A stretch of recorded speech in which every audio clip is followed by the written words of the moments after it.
Greetings all. When you say A7V, you normally think of the Sturmpanzerwagen, Germany's first tank, basically. It actually was a name for a family of vehicles. It's almost a modular design. You take the same chassis and you can fit all sorts of different cargo compartments on top. And one of those compartments would be an armored compartment. However, most of the vehicles to be built were going to be in other variants, mainly cross-country transports. However, cross-country transports are not particularly cool, and they don't come with the tag of being the first German blank. So the tank is, the variant that gets all the attention. Now, there's a couple of catches with doing it proper inside the hatch on an A7V. The first is that only one exists. It's in Australia. How the Aussies ended up nicking it, I don't know, but it's a long way to go for a single vehicle, and they're not going to make any money on it at all. Honestly, I don't make much money on the YouTube at all, but if I'm trying to at least break even, I'm doing okay. Beside the point. Either way, being the one remaining example and quite old and fragile, I am suspicious that it will actually let me go in and crawl around it. So what I have done is come here to the German Panzermuseum in Munster, which is about an hour south of Hamburg, and I have to keep saying that because there's more than one Munster in Germany, and you will be amazed how many people go to the wrong one. I met a couple of blokes who did that yesterday. And this is a replica. It's as good a replica as they can make using Mephisto, the survivor in Australia, as the prototype, together with photographic evidence. I mean, it is the German Panzermuseum, so if any records exist, these folks have it.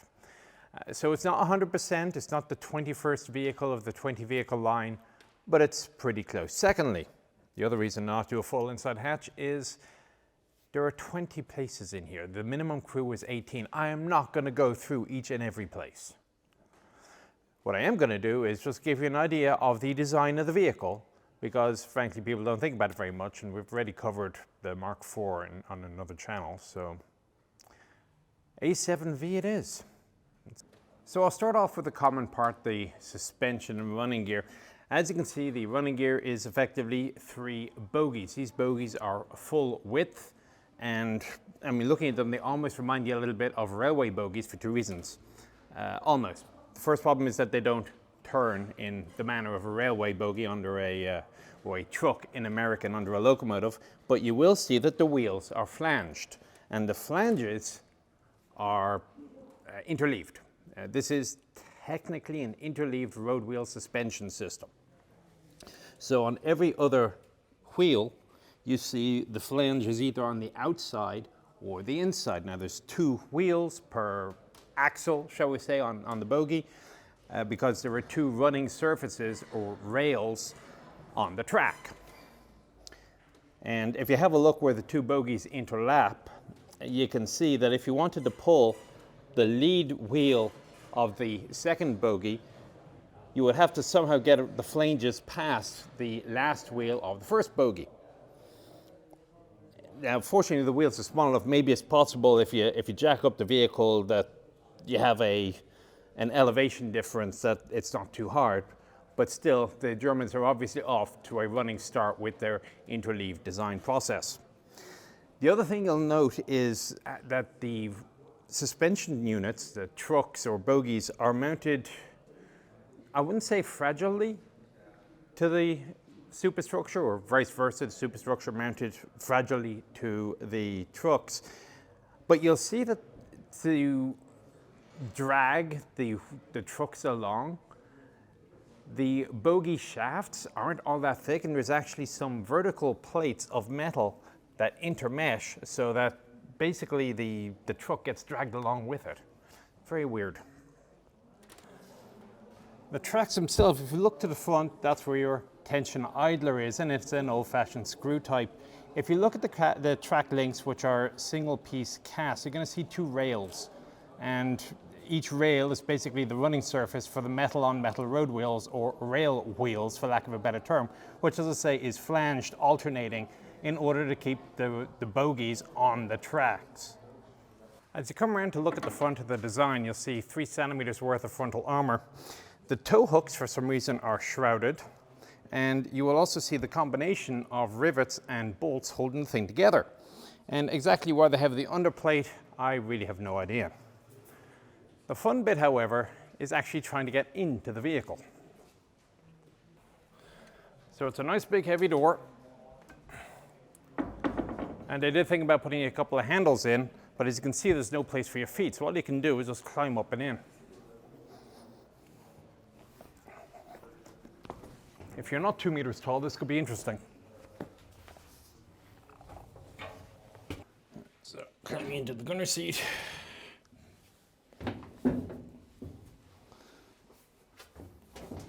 Well, it's a good thing they were short back then. All right, so obviously the first thing I'll have a look at while I'm in here is the front of the vehicle and the gun. The gun is a 5.7 centimeter by Maxim Nordfeld, also known as a Sockel gun. There is a single gunner's position. He controls both traverse and elevation through a single shaft. So elevation is with this one wheel, and traverse is with this other. And obviously, if you're sitting down with your head to the sight, you're going to move your seat along with you, and you'll notice that what I'm sitting on has a set of rollers. So as the gun traverses one way or the other, once the sight gets too far for me to see, the seat will start to traverse alongside it as well. Now the problem is, it seems to only work going one way right now, and the other problem is that we have this diamond plate flooring, and the wheels don't seem to like it very much. Oops. But there's a range reticle for the sight. The sight itself looks forward through the small little slit. Obviously the gunner would have the windows closed. The rounds look more or less like this. So this is a low velocity cannon. Actually, I mean, yeah, they're bigger than the 37 that the French tanks were using.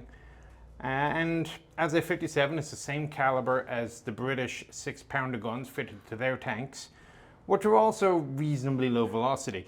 But again, what are you shooting at and how far are you shooting at them from? The answer is not very much, and not from very far away. So although it's graduated up to just over 4 kilometers, you're never going to be shooting that far. I mean, realistically, what you're shooting at is not very thick. You don't have inches of armor on the other side, and it's probably not very far away. But I guess why not have the capability if you have it? And it looks like there's a bit of a cant correction here as well. Unless it's lead. I don't know, just says right and left. Make it that way you will. All right, and the next thing you're going to see while I'm here are these handholds, because as the tank is lurching around, well, you want to hold on to something. So why not give you handholds? I mean, the idea is simple enough. We use them on buses and trains, so why not use them on these? Now, why they have separation between the roof plate and the roof like this, I'm not entirely sure. Interesting. Okay, now let's go over and have a look at the lights. So with the commander being located up in the cupola, it's pretty hard for them to communicate with folks like the gunners around the vehicle. So what you'll see are these light blocks, and they simply say Achtung and Feuer. That's it. Obviously be prepared and shoot at people. So they're obviously controlled through the central box up top, and every weapon station has one. You see one on top of the machine gun on the left here also. Down underneath the floor plate, there's pretty deep stowage. Looks like maybe half a meter under the floor. And the loader, of course, will be sitting here, sitting on the ammunition. He has the breech operating lever here to his front, to the right of the vertically sliding breech block. More ammunition stowed behind. Of course, at this point, you're looking at ammunition for the machine guns in the racks here, as well as main gun down front. You'll also see that the armored superstructure, it's basically supported arches.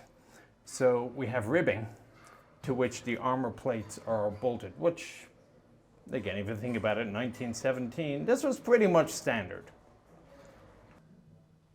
They're going to the nearest machine gun position. It's a Maschinengewehr 08 by Spandau, at least that's what it's marked as. And as you can see, it's on an elevating mechanism, although it's free traverse. The ammunition is stored under the seat. So there are ammunition cans you get to them, you wouldn't be in too much of a hurry. Located under here, and the entire seat is the rack. The rack is suspended, just like the gunner up front, on a traversing tray, or platform for lack of a better term. So as you move yourself left to right with your legs, you're always in line with the machine gun. The machine gun itself is basically open sights through a square hole. This is also where you access the passageway. There's one on each side, of course, but since I'm next to this side, this is the side I'm going to go forward. And you can see that next to me here is the cooling system. It's manufactured by Daimler. In fact, the whole tank is manufactured by Daimler. There are twin engines. And you can imagine if the cooling for the radiator is in the crew compartment, maybe it's cozy and warm in winter. I would have issues in the summer, however.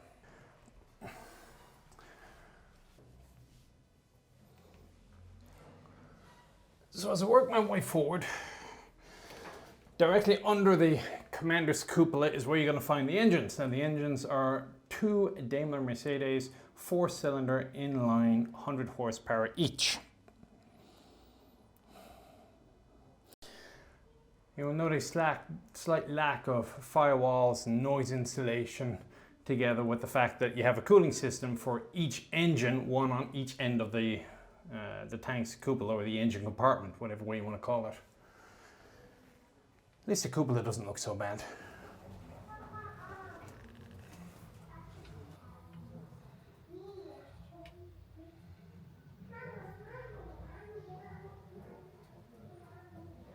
Once you get in, the back of the tank is pretty similar to the front of the tank, except instead of a single 57, you've got two machine gun ports. I also see the escape hatch directly down here to the rear. Thinking ahead, obviously. But otherwise, I still see the radiator for the other engine right in front of me. And I like to put a light here for a little bit of visibility when you're trying to grab all the ammo that's scattered around here. The seats / ammo racks, by the way, are also locked in place. They have little notches, but if you want to traverse left or right, there's a foot pedal. You depress the foot pedal, and then you can traverse. So one of life's great mysteries is now about to be answered, and that is, can I drive an A7V? Actually, a bigger question is, can I get into the driver's seat of an A7V, notwithstanding the spider webs? This big handle is in the way. At least they were nice enough to give you armrests. So let's see what happens. I'll try climbing up.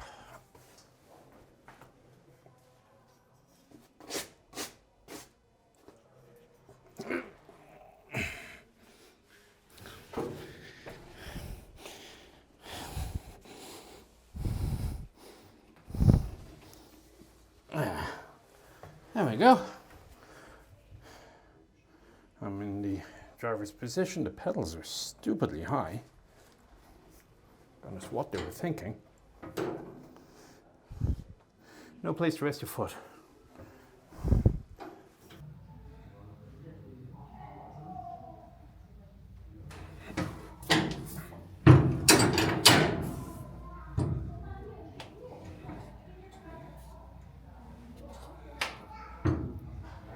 There was some very long travel on these pedals, by the way.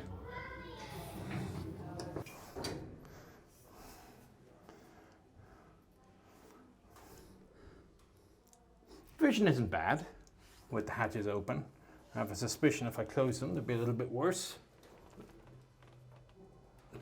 They're a lot worse. Which also leads to the next problem. So if I close the hatch, so all I have is this little slit here, which is actually created by the hinge. And I'm sitting back here. I'm going to have to hunch forward in order to see out the slit. But if I'm hunching forward, then I'm also hunching over my own pedals. So I can't see a damn thing. I'm going to be absolutely reliant on the commander. His seat is further forward. It's a lot closer to the vision system. So he actually has a chance of seeing where he's going. All he can do is just holler at the driver, who has multiple levers. I'm not even going to try to think of what they do. It's got some behind me as well. I see gauges. Looks like RPM gauges, both of them, one for each engine. I'm going to assume this is the system for the lighting combined with those buttons down in front.